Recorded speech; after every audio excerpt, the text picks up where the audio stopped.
Okay.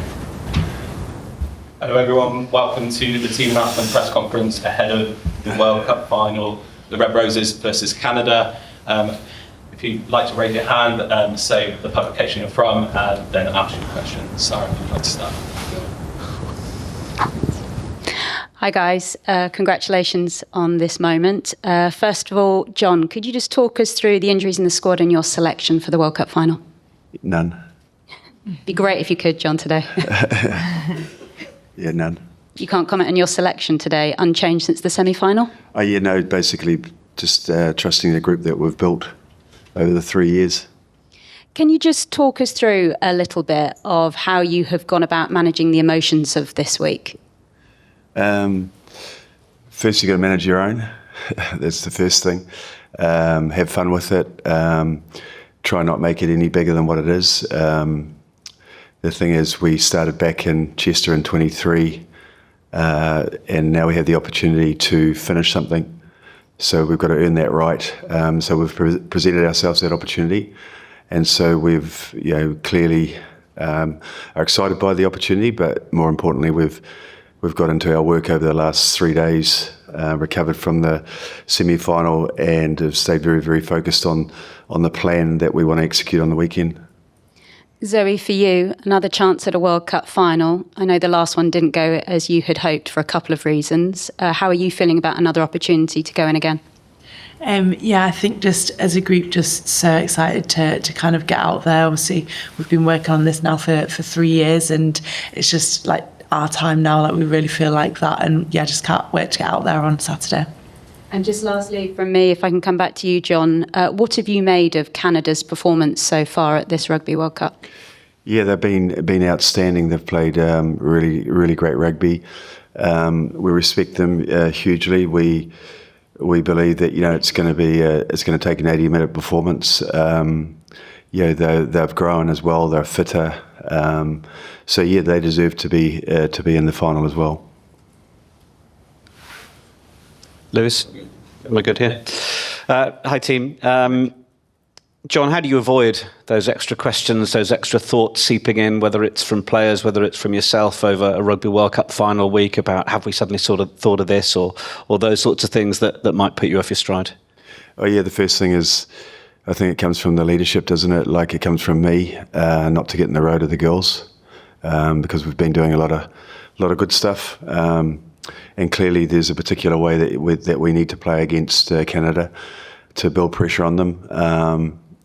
And that's where the focus is. So we're only human though, like when distractions do come, you just sort of like, just try and remain present, I must admit there's been times where you do think ahead and you do think in the past, but ultimately at the end of the day, just deal with what's in front of you.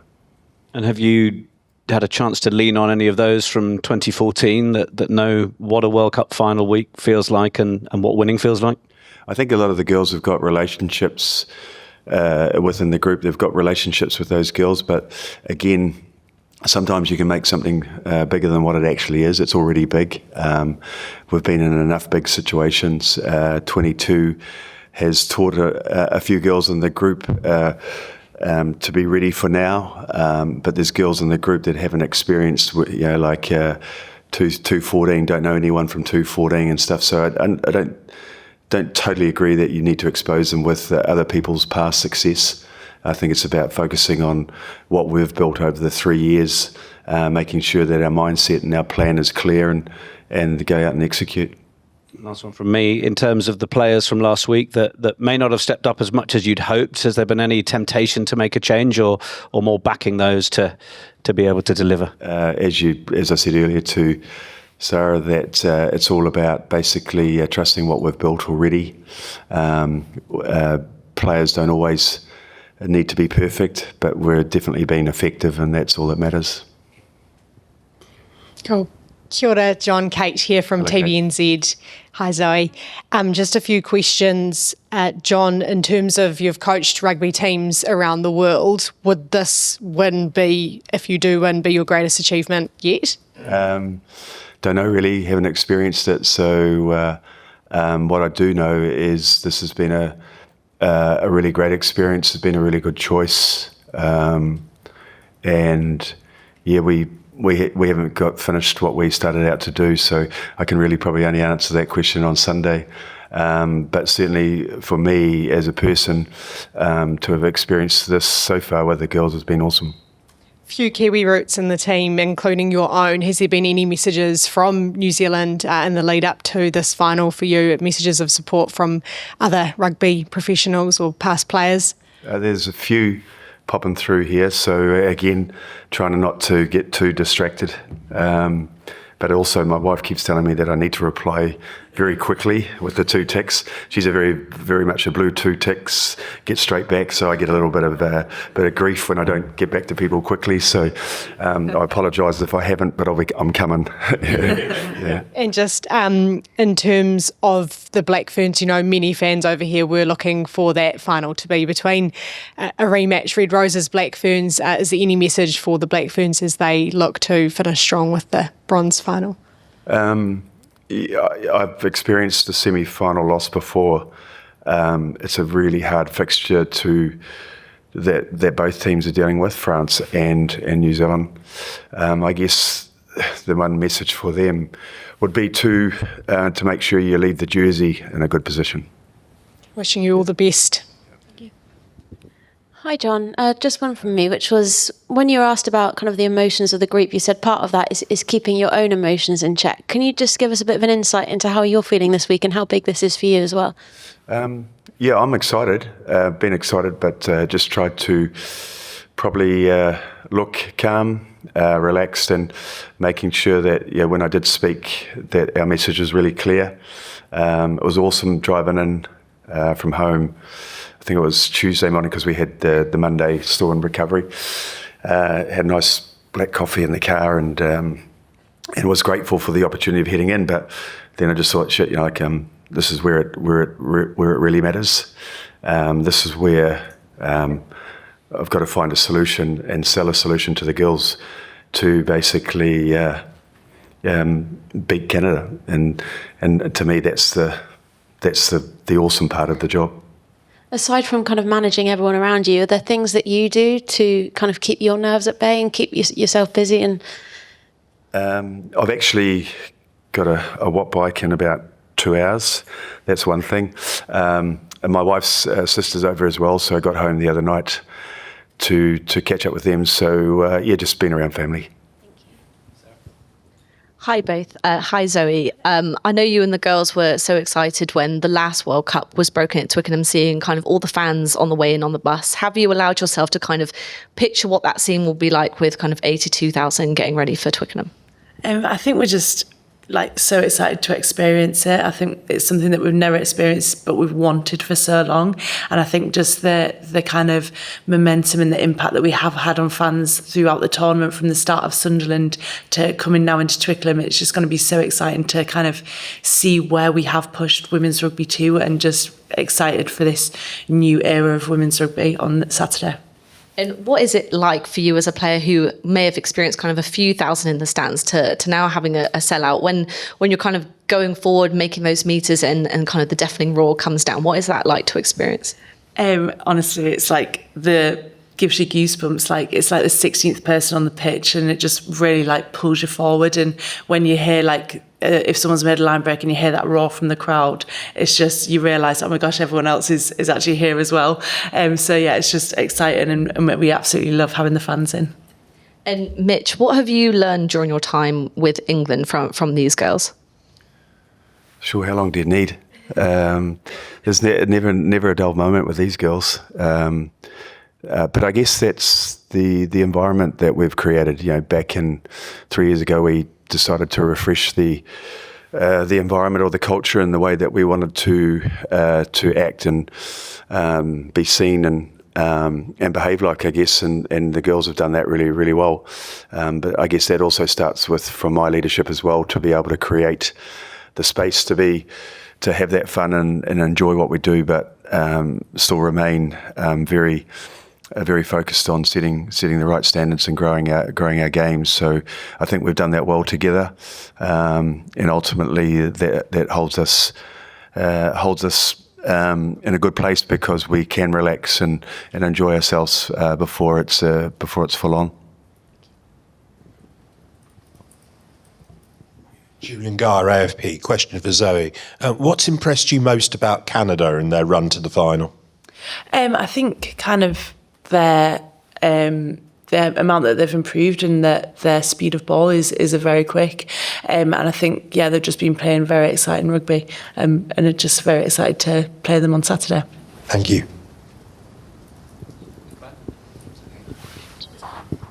Hi, Claire from the BBC.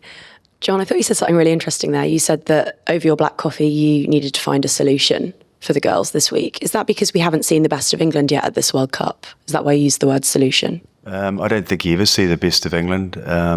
Everyone's always asking those questions, but what's more important is how we play against Canada and what will work and basically where we can build pressure on them. So I think what we've done remarkably well in this tournament was we've just treated each team for what they offer and what they present. They definitely have strengths and they definitely present you opportunities. So it's up to us to exploit them. So, but we're never going to be perfect. To win this tournament, you don't have to be perfect. You just have to be perfective. So does that mean that, excitingly, we still, over the course of this all-conquering cycle of yours, haven't seen the potential of this team reach? There could be even more to come on Saturday if you get it right. There's definitely more in this team. We always ask more of ourselves. We probably don't even know what that ceiling is, to be totally fair. So, and it would be very, very, probably wrong of us to even think about a ceiling, because that's when we'll stop and create a limit. So these girls are driven. They want to get better. But ultimately, this tournament is probably the one tournament in the world that like men's and women's, that you respect. It puts it just puts curveballs in. You have to deal with a lot of adversity to get to this point. And Saturday would be no different. But the difference this time, you've got 1 and 2 in the world in the final, which is so good for the game. And it'll require an 80-minute performance, and we'll have to earn it. And just lastly from me, do you think, obviously we've got 1 and 2 in the world rankings, do you think we have 1 and 2 in the tournament? Have you and Canada played the best rugby at this World Cup? I don't know if we've played the best rugby. They've probably been outstanding. They haven't put a foot wrong. We've had to reset through difficult situations. We've also had the challenge of managing our home World Cup as well, and the girls have done remarkably well on the field, but they've also embraced and connected with everyone in the country, and obviously now we've got the opportunity to earn that right at home. 3 years ago, when we set the vision, it's quite nice to be sitting here to present yourself that opportunity and make one final step. You've certainly connected with everyone. It's been incredible to watch, Zoe and John. Thank you.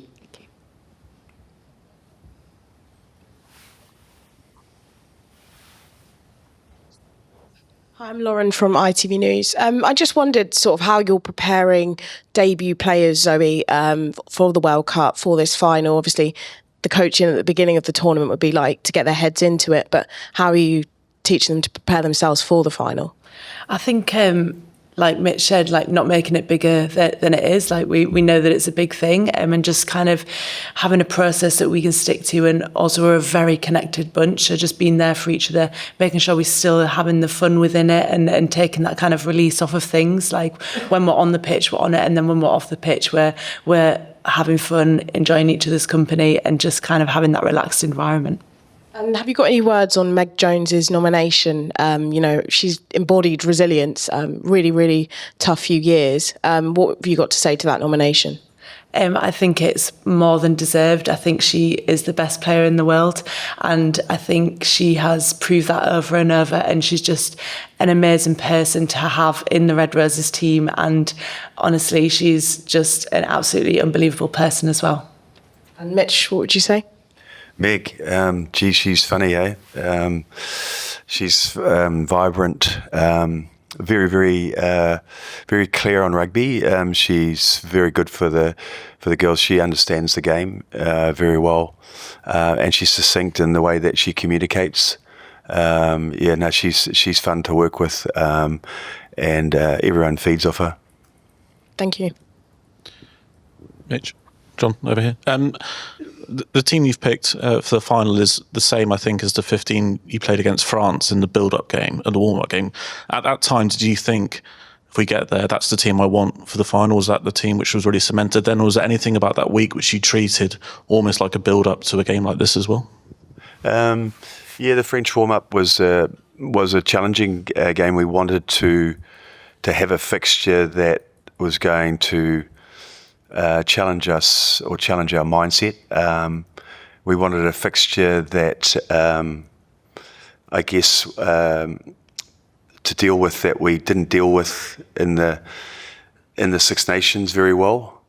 So all those factors were really good, because we then went to an environment that was 35 degrees, southwest of France. Where else could you go to get a rugby ambience that's like kind of hostile and difficult to deal with? Accommodation wasn't ideal. All those sorts of things. We're stuck in a little town, a little village. So all those factors were really, really good before we knew that we're going to be walking into a World Cup scheduled tournament where you don't have control of all those things. So, but you've got to deal with what you've been given.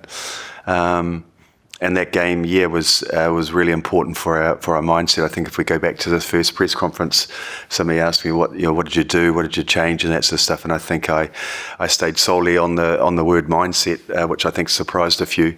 But ultimately, that sort of definitely got our mindset in the right place for this tournament. There's been plans in place. I mean.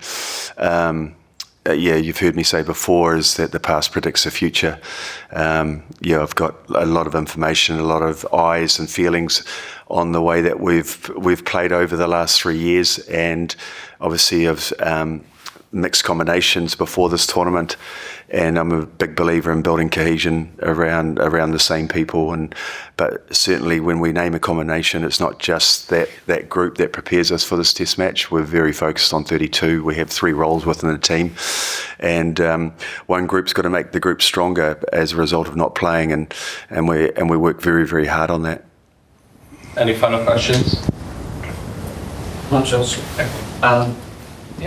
It's just a word on your water carrier, speaking of those extra roles, the role that Emily Scarrett has playing in a 5th World Cup and not getting obviously the opportunity to perhaps play another minute at this World Cup, but just a word on her contribution.